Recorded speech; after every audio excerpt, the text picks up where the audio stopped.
자, 할렐루야라는 말, 한국어 같이 느껴지는 히브리어죠. 의미는 모두 아실 겁니다. 할렐루야라는 단어는 사실은 두 단어의 합성어예요.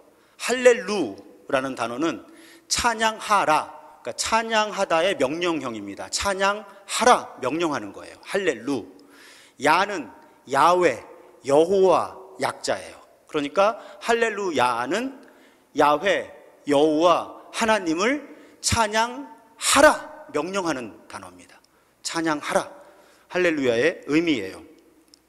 언어에 따라서는 라틴어, 그리스어 이렇게 번역이 되면서 히브리어가 가지고 있는 강한 발음이 되지 않는 언어 때문에 알렐루야로 번역이 되고, 여러분 가끔 찬양하시다 보면 알렐루 알렐루야 이렇게 찬양을 하죠. 라틴어권에서 이제 그렇게, 그러니까 사실 같은 의미예요. 알렐루야와 할렐루야는. 왜 할렐루야라는 단어로 시작할까요? 우리가 지금 시편의 끝에 와 있습니다. 시편은 1편과 2편이 서론이에요. 우리 한 10주 전에 살펴보았죠. 그러면 3편부터 시작인데, 본론이 3편부터인데 3편이 탄식시예요. 그러니까 탄식으로 시작을 합니다. 그런데 마지막 146편에서 150편은 전부 찬양시로 마무리가 돼요. 여러분, 우리 개인 탄식시, 탄원시의 구조를 배웠습니다. 탄식에서 출발해서 찬양으로 끝나요. 많은 시편의 탄식시, 탄원시들이. 그런데 성경은 매우 꼼꼼하게 의도를 가지고 편집이 된 거여서 시편 전체가 마치 하나의 거대한 탄식시인 것처럼 3편에서 탄식으로 시작해서 마지막 146편에서 150편까지는 찬양하는 시로 그렇게 끝나는 거죠. 시편 전체의 흐름이 그렇게 되어 있다고 할 수 있습니다. 이 시편 146편에서 150편의 별명이 할렐루야 시편이에요. 왜 그런가 하면 모두 첫 절이 할렐루야라는 단어로 시작하고 마지막 절이 할렐루야라는 단어로 끝납니다. 146편에서 150편까지. 그래서 할렐루야 시편이고요. 그러니까 그럼 오늘 시편 150편은 할렐루야 시편의 결론이자 전체 150편의 시편의 결론이라고도 할 수 있습니다. 아쉬운 건 우리말로 시편 150편을 읽으면 느낌이 잘 안 나요. 이 히브리인들이 고백했던 느낌이. 그래서 히브리 사람이 시편 150편을 낭독을 하면 어떻게 되는지 여러분 한번 들어보십시오. 준비해 왔습니다. מזמור קנ הללויה. הללו אל בקודשו, הללוהו ברקיע עוזו, הללוהו בגבורותיו, הללוהו חרוב גודלו, הללוהו בתקע שופר, הללוהו בנבל וכינור, הללוהו בתוף ומחול, הללוהו במינים ועוגב, הללוהו בצלצלי שמע, הללוהו בצלצלי תרועה, כל הנשמה תהלליה, 할렐루야. 아멘. 다르죠, 느낌이. 자, 그 차이가 어디서 나올까요? 우리는 할렐루야, 첫 단어 마지막 단어만 할렐루야로 번역하고, 중간에 할렐루, 찬양하라고 하는 단어는 그냥 한국말로 찬양하라로 번역을 한 거예요. 그런데 또 어순이 우리는 동사가 마지막으로 가잖아요. 수러가, 서술어가. 근데 히브리 사람들은 1절에서 6절까지 할렐루야 아니면 할렐루로 시작하게 시를 지은 거예요. 할렐루, 찬양하십시오, 찬양해라, 이게 먼저 나오고 그 뒤에 설명이 나오는 구조고, 근데 이걸 이제 한국말로 번역을 하려니까 할렐루를 전부 찬양하라로 번역을 한 거죠. 그러니까 느낌이 나지 않아요. 그런데 이 시편 150편을 지금 방금 들으신 것처럼 본래 히브리인들의 언어로 고백을 하면 계속 할렐루, 할렐루야, 할렐루, 할렐루야가 나오는 거죠. 찬양하라, 하나님을 찬양하라, 이렇게 찬양하라, 찬양하라, 찬양하라. 그래서 이런 부분들이 이제 우리말로 성경을 번역해서 묵상할 때 아쉬움이지만 뭐 어쩔 수는 없습니다. 그래서 이 시편 150편에는 2개의 할렐루야와 11개의 할렐루라는 단어가 사용이 되는 거예요. 찬양하라, 여호와를 찬양하라, 찬양하라, 찬양하라, 찬양하라, 찬양하라, 찬양하라, 찬양하라, 여호와를 찬양하라. 그것이 시편 150편의 구조입니다. 그런데 이 시편 146편에서 시편 150편을 포함한 찬양시들은 사실은 엄밀히 말하면 시인이 직접 하나님을 찬양하는 시라기보다는 시인이 초대하는 거예요. 찬양하자고. 어떤 시인은 자기를 초대합니다. 내 영혼아 하나님을 찬양하라. 지금은 찬양 못하는 거예요. 안 하는 거예요.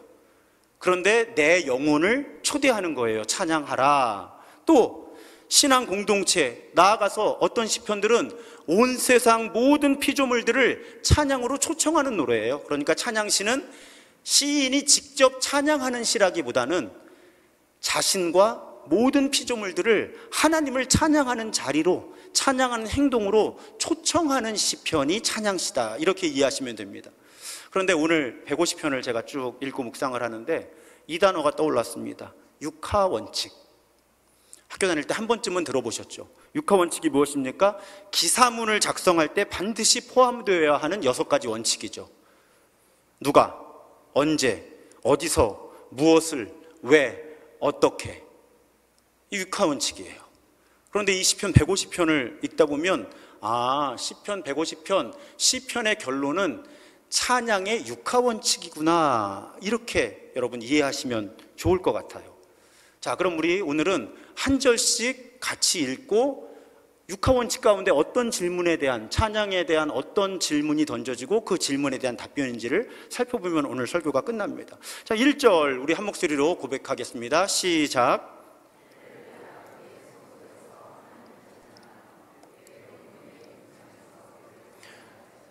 자, 어떤 질문이죠? 어디서 찬양할 것인가? 라는 질문에 대한 대답입니다. 자, 시편을 처음 기록하고 노래한 사람들에게 성소는 거룩한 곳이죠. 성전을 의미했을 거예요. 그런데 우리에게는 느낌이 다릅니다. 우리에게는 고백이 확장이 되죠. 우리에게 성소는 하나님께서 창조하신 온 세상이에요. 왜? 하나님이 모든 곳에 계시는 분인 걸 우리는 알죠. 그러니까 그의 성소는 사실 하나님 창조하신 모든 곳이에요. 심지어 우리는 어떤 고백까지 하는 사람들이에요? 우리 몸이 하나님의 성전이다라고 고백하는 사람들이잖아요, 우리는. 그러니까 우리에게 성소라는 단어는 우리 몸을 포함해서 우리가 살아가는, 이 몸으로 살아가는 모든 곳이 성소가 되는 거죠. 자, 궁창이라는 단어가 그 생각을 확장시킵니다. 궁창은 오늘날의 언어로 쉽게 번역하면 하늘이에요. 그런데 문제는 이 시편을 기록한 고대 히브리인들의 세계관이, 우주관이 우리랑 달랐다는 거예요. 그림을 보시면 우리는 하늘이 공간이라고 생각을 하죠. 빈 곳이라고 생각을 해요. 그런데 히브리인들은 하늘이 거대한 구조물인 거예요. 거기에 해와 달과 별이 달려있는 튼튼한 구조물. 심지어는 그 위에, 궁창 위에 물이 있어요. 거대한 세상이 또 있습니다.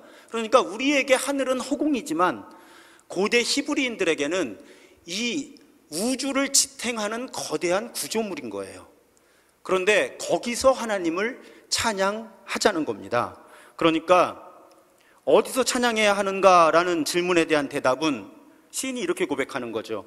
땅의 성소에서 찬양하고 하늘의 성소에서 찬양한다. 하나님 창조하신 모든 곳에서 하나님을 찬양하자, 찬양하라. 그렇게 시인은 하나님의 백성들을 초대하고 있는 거예요. 그러니까 우리는 모든 곳에서 찬양하는 사람들입니다. 찬양이 굳이 노래일 필요는 없거든요. 우리는 모든 곳에서 찬양하는 사람들이에요. 자, 2절로 넘어가겠습니다. 또 함께 읽죠. 시작.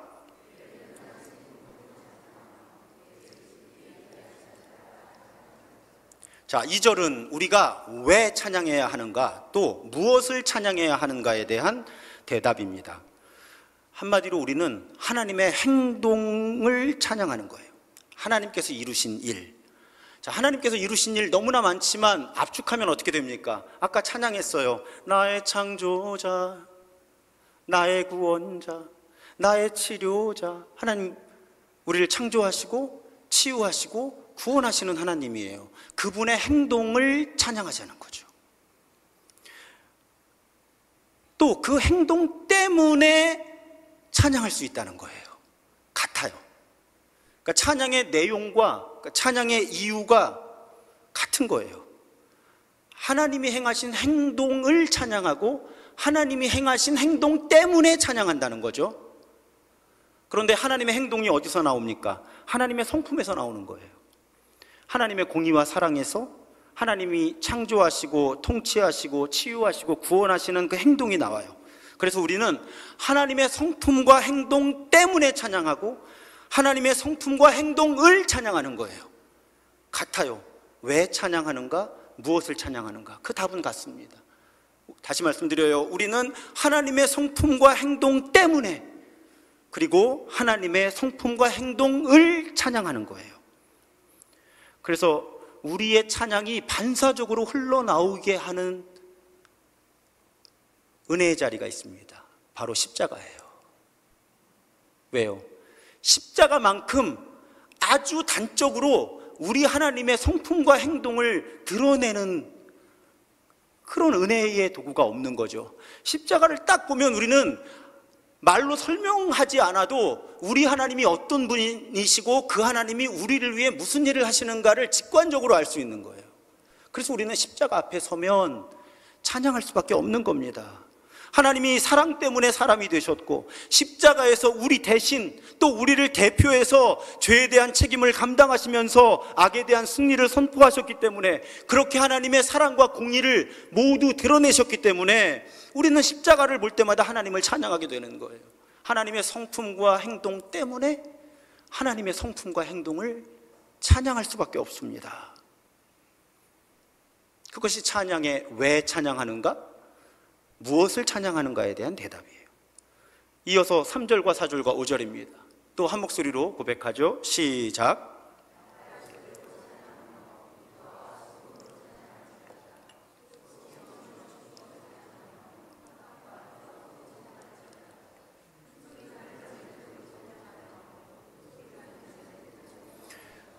자, 어디서 찬양해야 하는가? 무엇을 왜 찬양해야 하는가에 대한 고백을 지나서 이제 어떻게 찬양해야 하는지 시인은 노래합니다. 나팔, 비파, 수금, 소고, 현악과 퉁소, 큰 소리 나는 재금, 높은 소리 나는 재금. 우리는 이 악기들이 구체적으로 어떤 악기인지 사실 잘 모릅니다. 하지만 시인의 의도는 충분히 파악할 수 있죠. 가지고 있는 모든 악기로 하나님을 찬양하라는 거예요. 근데 왜 저 어릴 때 장로님들은 그렇게 드럼을 싫어하셨을까요?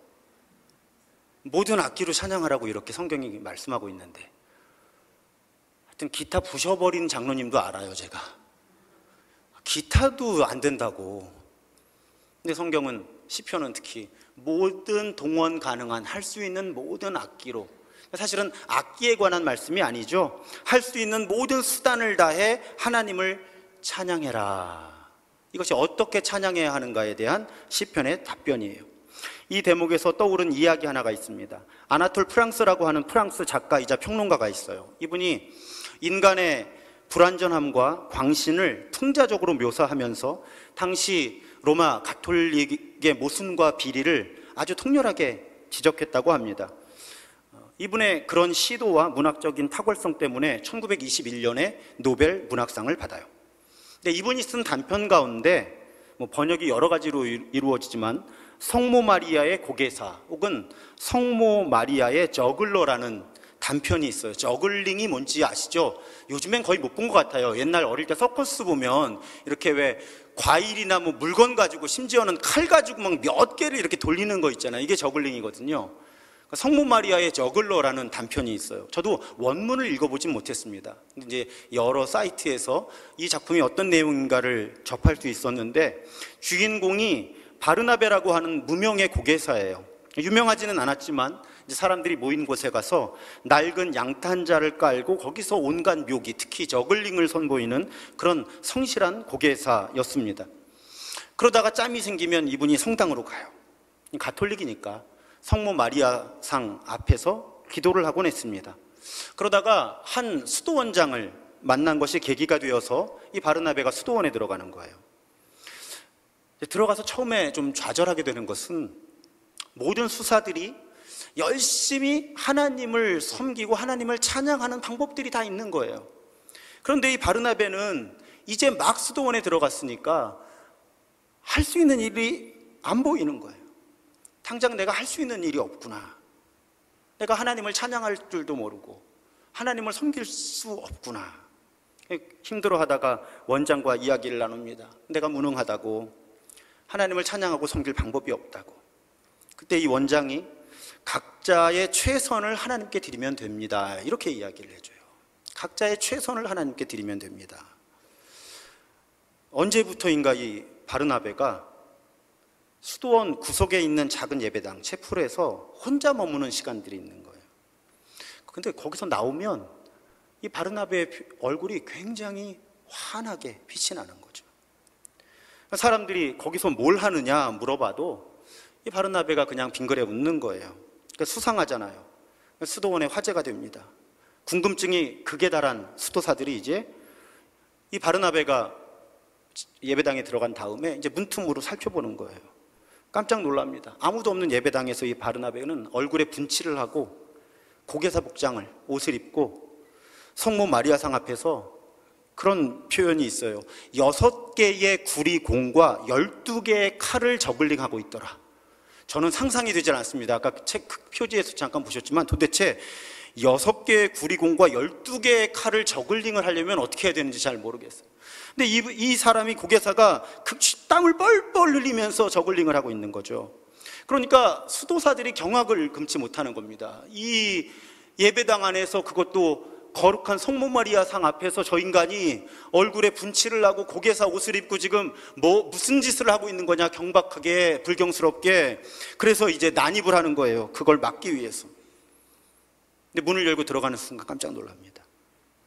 혼신을 다해 정말 재주를 부리고 저글링을 하고 지쳐 쓰러진 고개사, 그런데 벽에 서 있던 성모 마리아 상이 내려와서 성모 마리아 상이 그 옷자락을 가지고 이 수도사이자 고개사, 이 바르나베의 땀을 닦아주는 거예요. 그러니까 다들 얼어붙은 겁니다. 자기들은 아직 그런 체험을 못했거든요. 그렇게 찬양하고, 그렇게 기도하고, 그렇게 경건한 삶을 추구하고, 그렇게 하나님의 일을 수도원에 들어와서 헌신하며 지냈지만 성모 마리아 상이 내려와서 그 옷자락으로 땀을 닦아주는 걸 눈으로 본 건 처음이니까 다 얼어붙은 거예요. 그때 이 바르나베가 나지막한 목소리로 말합니다. 다 보셨군요. 죄송합니다. 근데 이게 제가 하나님께 드릴 수 있는 최선이었어요. 성모 마리아 상 앞에서 분장하고 고개사 옷을 입고 6개의 구리공과 12개의 칼을 저글링하는 것이 자기가 하나님께 드릴 최선이었다는 거예요. 수도원장이 그렇게 가르쳐 줬으니까 자기의 최선을 하나님께 드리면 됩니다. 여러분, 이거 소설이에요. 특히 이제 우리가 개신교회다 보니까 마리아를 찬양한다든지 마리아 상이 땀을 닦아줬다든지 이런 가톨릭적인 묘사를 불편해하는 분들이 계실 수 있습니다. 그래서 사실은 이렇게 인터넷 사이트들 찾아보면 이 마리아라는 단어를 전부 하나님이나 예수님으로 바꾼 그런 글들이 꽤 있어요. 그런데 저는 그건 작가에 대한 모독이라고 생각합니다. 우리는 이 작가의 의도를, 이분이 가톨릭으로서 가톨릭에 대한 풍자와 비판을 하려고 했다는 그 의도를 잘 받아들이면 되는 거죠. 우리 수준이 그 정도는 돼야 되지 않겠습니까? 그러니까 이 작가가 전달하고자 하는 메시지는 어떤 거죠? 우리는 우리가 가진 모든 것으로 하나님을 찬양할 수 있고 찬양해야만 한다는 것입니다. 아까 말씀드린 것처럼 찬양이 노래나 어떤 형태의 음악일 필요도 없는 거죠. 그저 하나님의 이름을 높이는 마음이 곧 찬양입니다. 그럼 이제 어디서, 왜, 무엇을 어떻게 찬양해야 하는가에 대한 고백을 지난 거예요. 이제 마지막 질문. 그럼 누가 찬양해야 하는가? 6절입니다. 이번에도 한 목소리로 고백하겠습니다. 시작. 할렐루야. 자, 이 시편은, 이 150편 시편은 하나님의 백성들을 향한 노래여서 숨 쉬는 모든 사람이 하나님을 찬양하라고 하죠. 근데 여러분, 우리 시편을 쭉 읽어오신 분들 아시겠지만 사실 시편은 하나님께서 창조하신 모든 생물뿐 아니라 무생물들도 하나님을 찬양한다고 선포를 하죠. 그럼 이제 시편의 끝에서 우리는 찬양의 6하 원칙을 다 만났습니다. 자, 어디서 찬양해야 하는가? 모든 곳에서. 왜? 무엇을 찬양해야 하는가? 하나님의 성품과 행동을. 또 하나님의 성품과 행동 때문에. 자, 우리가 어떻게 찬양을 해야 하는가? 할 수 있는 모든 방법과 수단을 최선을 다해서. 누가 찬양해야 하는가? 숨이 붙어 있는 모든 사람들. 그렇게 우리는 찬양의 육하원칙을 만난 거예요. 사랑하는 여러분, 이사야 43장에서 하나님 이렇게 말씀하시죠. 이 백성은 내가 나를 위하여 지었나니 나를 찬송하게 하려 함이라. 하나님이 이렇게도 말씀하셨어요. 하나님의 백성을 창조하신 중요한 이유, 하나님을 찬양하게 하시는 겁니다. 왜? 우리가 하나님을 찬양할 때, 아까 우리 함께 기도할 때도 제가 말씀드렸지만, 하나님의 하나님 되심을 고백할 때 내가 어떤 사람인지가 드러나는 거예요. 내가 무엇을 위해 지음받았고 어떻게 살아야 하는지가 드러나는 것입니다. 우리는 찬양할 수밖에 없고 찬양해야 하는 사람들이에요. 아쉬운 것은 오늘날 찬양의 언어가 우리 그리스도인들 사이의 교회에서 많이 사라져 있고 그냥 노래, 음악의 형태로만 축소되기 쉽습니다. 또 그 음악과 노래 역시 사실은 하나님보다 우리 자신에게 초점이 맞춰지기가 쉬워요. 제가 전도사일 때 오래전이죠. 찬양 인도를 꽤 했었어요. 지금은 이렇게 찬양을 인도하실 수 있는 분들이 꽤 많은데, 제가 처음 전도사를 할 때만 해도 교회에 찬양을 인도할 수 있는 사람들이 많지 않았어요. 그래서 제가 찬양 인도를 어쩔 수 없이 하게 된 거죠. 20대 중반에.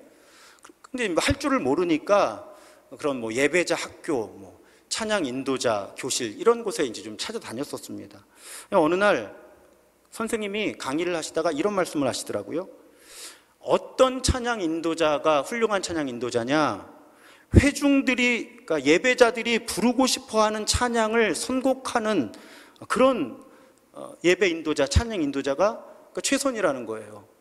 그때는 굉장히 격하게 제가 공감을 했습니다. 아, 그렇구나. 이 예배를 하러 나온 예배자들이 어떤 찬양을 부르고 싶을까를 내가 기도하고 묵상하면서 그걸 찾아내서 그렇게 선곡을 하고 그렇게 찬양을 인도하는 그런 찬양 인도자, 예배 인도자가 되는 것이 최선이겠구나. 그런데 이제 오랜 기간 예배를 인도하고 찬양을 선곡을 하고 그러다 목사가 되고 이렇게 예배를 집례하고 이끄는 과정에서 큰 문제점을 발견한 거예요. 큰 문제점을. 회중들이 부르고 싶어하는 찬양을 선곡하는 것이 최선일까? 하나님이 듣고 싶어 하시는 찬양을 선곡하는 것이 최선일까라는 문제죠. 제가 이 질문을 품게 된 순간 굉장히 충격을 받은 거예요. 찬양은 하나님을 높이는 노래예요. 우리 흔히 말하잖아요. 하나님께 영광을 돌린다고요. 그런데 예배 인도자들이 공부를 하면서 회중들이 부르고 싶어하는 찬양을 선곡을 하는 것이 최선이다. 여러분, 그 압박이 지금도 찬양을 선곡하는 사람들에게, 찬양을 인도하고 예배를 이끄는 사람들에게 커요. 회중들이, 예배자들이 부르고 싶어하는 찬양을 불러야 인기가 있어요. 근데 여러분, 그러다 보니까 질문 자체가 뭔가 벗어난 거예요. 하나님을 찬양하는 노래면 하나님이 듣고 싶어 하시는 찬양이 무엇인지를 고민하고 묵상하고 기도하면서 찾아내야 되는 거잖아요. 교회의 예배 찬양의 질서가 무너지는 것이 바로 이런 부분이에요.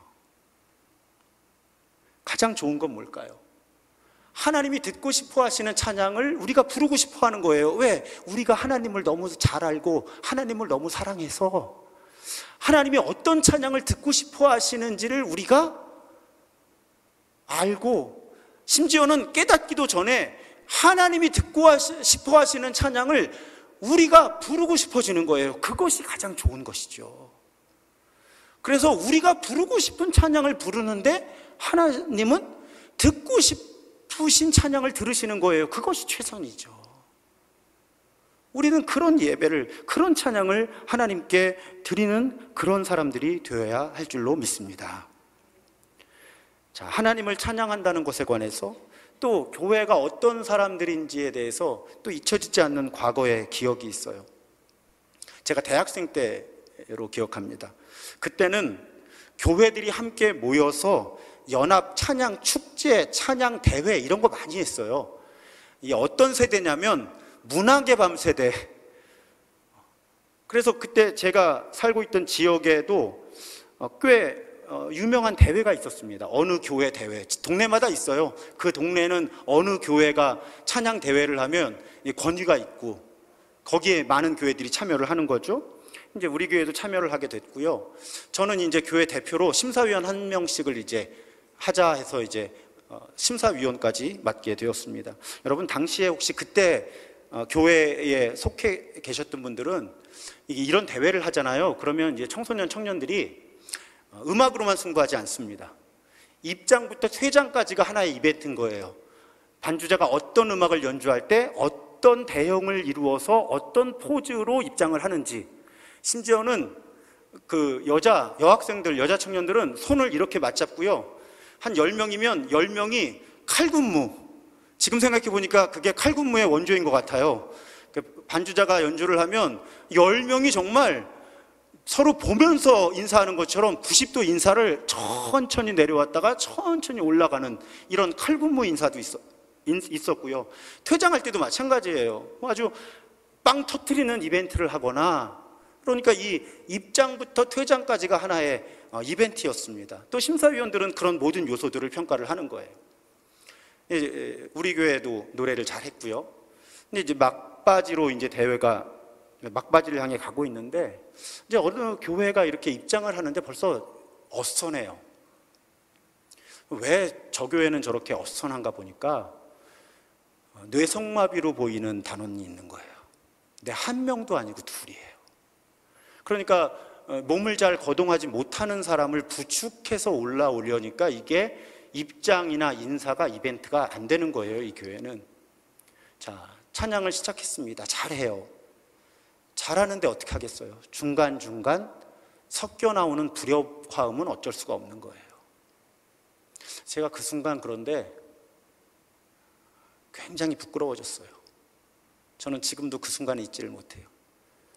여러분들에게 말씀드리기 되게 창피한데, 원래 목사가 경험한 창피함이 가장 좋은 예화거든요. 그 말씀 드릴 수밖에 없어요. 왜 제가 그 순간 부끄러웠냐면, 우리 교회에도 발달장애에 성격장애까지 있는 친구가 하나 있었어요. 근데 이 친구가 대회 나간다니까 자기도 같이 노래하고 싶다는 거예요. 게다가 제가 약간 이제 리더 중에 한 사람이었는데, 이 친구의 할머니가 저를 찾아와서 아무개가 같이 노래 연습해서 대회 같이 나갈 수 있게 좀 도와달라고 저한테 부탁을 하신 거예요. 대략 아시겠죠? 제가 왜 부끄러워졌는지. 여러분 오해하지는 마세요. 제가 그렇다고 그 친구한테 너는 같이 가면 안 돼라고 말하는 수준의 인간은 아니었어요. 그때도. 그렇지만 솔직히 고백하는 거예요. 제 마음 깊은 곳에는 저 친구가 같이 안 했으면 좋겠다라는 마음이 있었던 것도 사실인 거죠. 그래서 그 친구가 처음에 연습을 나오는데 기쁘질 않았어요, 솔직히. 근데 이제 몇 번 연습을 나오다가 안 나오더라고요. 제가 나오지 말라고 한 거 아니에요. 안 나오더라고요. 근데 그냥 묵인하고 방조한 거죠. 제가 그 친구 보고, 야, 왜 안 나왔어? 너 연습 같이 해서 꼭 같이 찬양하러 가자. 제가 이 말을 할 이 수준의 인간도 못 됐던 거예요, 그때. 근데 우리 교회는 잘했어요. 우승 후보예요. 근데 다른 교회가 올라오는데 거기는 장애를 가진 친구를 하나도 아니고 둘이나 끌고서 그 무대를 올라와서 하나님을 찬양하는데 제가 너무 부끄러워진 거예요. 그렇지만 여러분, 그건 분명해요. 그 교회가 장애를 가진 단원들을 데리고 왔다고 해서 그 교회에 우승을 줄 수는 없는 거예요. 심사는 철저하게 심사 기준에 따라 하는 거잖아요. 그래서 심사 기준에 따라서 채점을 했고요. 당연히 그 교회는 상을 받지 못했어요. 이제 그렇게 대회를 다 마무리를 하고 이제 교회 대표들, 심사위원 했던 사람들이 지금식으로 하면 이제 티타임 같은 시간이 있었어요. 근데 제가 대학생 때였는데 그런 이야기를 부탁을 했어요. 어떤 부탁을 했는가 하면, 사실 우리는 채점 기준을 가지고 채점을 할 수밖에 없었는데 다음부터는 채점 항목에 한 칸을 더 만들어서 이렇게 교회가 교회답게 행동할 때 거기에 가산점을 줄 수 있는 대회가 되었으면 좋겠다. 물론 그 다음 해에도 반영은 되지 않았어요. 그런데 이 청년으로서 제 입장에서는 다시 말씀드려요. 실력 중요해요. 음악성 중요해요. 하지만 교회니까 교회가 모여서 더군다나 하나님을 찬양하자고 할 때는 그래도 심사 항목 중에 한 칸을 더 늘려서 다만 몇 점이라도 교회답게 팀을 만들고 하나님을 찬양한 그런 공동체에는 가산점을 줄 수 있는 그런 교회가 되었으면 좋겠다 하는 그런 부탁을 했던 기억이 있어요. 다 저의 부끄러움 때문이었죠. 어떻게 해서든지 그 친구 같이 끌고 왔어야 되는 건데 상을 못 받더라도 제가 확신하는 건 그 뇌성마비 가진 친구를 둘이나 끌고 와서 하나님을 찬양하는 자리에 선 그 교회는 비록 우리는 상을 주지 못했지만 하나님은 그 교회의 찬양을 기쁘게 받으셨을 거예요. 하나님은 그 찬양하는 마음을 기쁘게 받으셨죠. 할 수 있는 최선을 다해 하나님을 찬양했기 때문이에요. 우리가 그렇게 하나님을 찬양할 때 어떤 일이 일어날까요? 저는 찬양하면서 그런 느낌을 자주 받습니다. 찬양할 때 제 영혼이 울려요. 근데 하나님도 영이시니까 하나님의 영도 울려요. 그래서 제 영도 울리고 하나님의 영도 울리고 그렇게 조율이 이루어져요. 하나님의 영과 저의 영이, 우리의 영이 함께 울리면서 조율이 일어날 때 하나님은 하나님이시고 나는 하나님의 피조물이라는 고백이, 하나님은 하나님이시고 나는 하나님의 백성, 하나님의 자녀라는 고백이 새로워지죠. 그 고백이 우리의 영적인 무게중심이에요. 그 고백이 튼튼해지면 우리는 무게중심이 잘 잡혀있는 오뚜기 같은 사람이 되는 거예요. 오뚜기가 잘 넘어지나요? 잘 안 넘어지나요? 오뚜기는 무지하게 잘 넘어져요. 근데 이 친구 특기가 있죠. 바로 일어나는 거. 그래서 하나님을 마음 다해 찬양하는 사람들은 그 무게중심이 있어서 넘어지지만 바로 회복되는 거예요. 회복 탄력성 지수라고 그러죠. 하나님이 찬양하는 사람들에게 그런 은혜를 주시는 거예요. 그리고 그렇게 영적인 무게중심이 튼튼한 사람들, 아까 말씀드렸던 것처럼 내가 어떤 사람이며 어떤 삶을 살아야 하는지에 대한 고백이 분명해지는 거예요. 그리고 내가 어떤 사람이고 어떻게 살아야 되는지에 대한 고백이 분명해지면 내가 지금 어디로 가야 되는지를 분별할 수 있게 되는 거죠. 그리고 발걸음을 내디딜 수 있는 용기가 생기는 거예요. 그것이 찬양하는 사람들에게 일어나는 은혜죠. 여러분, 문제가 있습니다. 살아가다 보면 우리 찬양하기 힘들 때가 있어요. 하지만 여러분, 우리 교회에서 제가 매우 중요하게 강조하는 원리 하나가 있습니다. 믿음과 행동이 양방향으로 영향을 주고받는다는 거예요. 어떤 의미죠? 우리는 믿음이 있어서 어떤 행동을 하기도 하지만 행동을 하기 때문에 믿음이 생기기도 한다는 거예요. 제가 어릴 때는 믿음이 있어야 행동할 수 있다고 배웠어요. 그런데 나중에 공부를 하다 보니까 꼭 그렇지만은 않아요. 행동을 하다 보면 믿음이 생기기도 해요. 사랑을 하면 사랑의 행동이 나와요. 근데 아직은 사랑하는 마음이 약한데 사랑하는 행동을 하다 보면 사랑이 생깁니다. 튼튼해져요. 양방향의 움직임이 있다는 거죠. 이 원리를 찬양에 적용하면 어떻게 될까요, 여러분? 우리는 믿음으로 찬양하기도 하지만 찬양하면 믿음이 회복되기도 하는 거예요. 믿음이 충분해서 찬양을 하기도 하지만 믿음이 없을 때 찬양을 하면 믿음이 생기기도 하는 거죠. 믿음이 튼튼해지기도 하는 거예요. 그래서 여러분, 우리가 찬양할 수 없을 때, 찬양하기 힘들 때 더 찬양하려고 몸부림쳐야 하는 겁니다.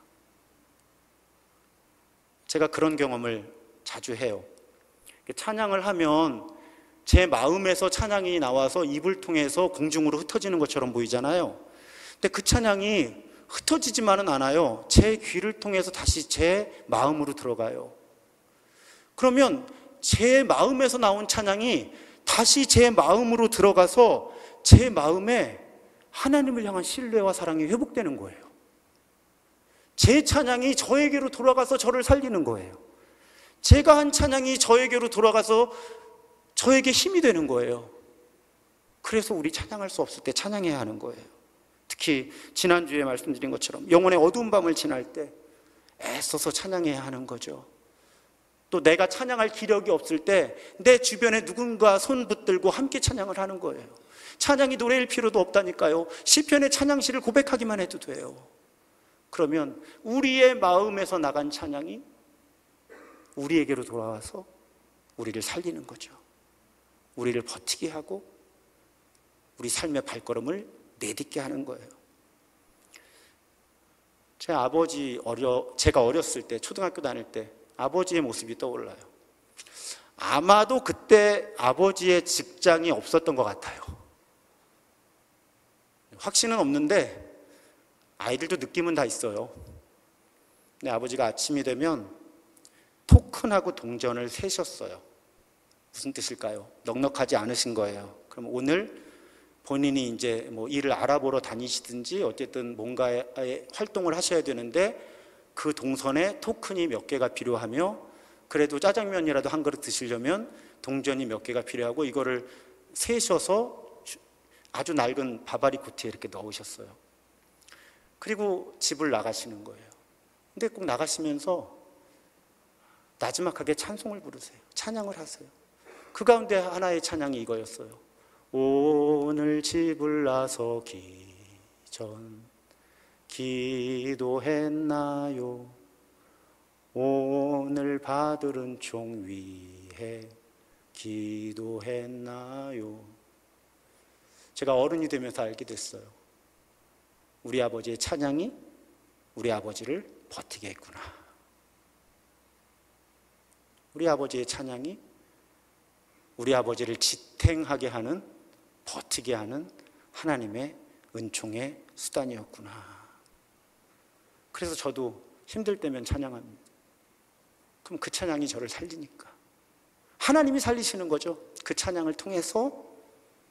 너무 신기한 게 제 입술에서 나간 찬양이 제 귀로 들어와서 저를 살리니까 저를 위로하고 버틸 힘을 주고 걸어갈 힘이 되니까.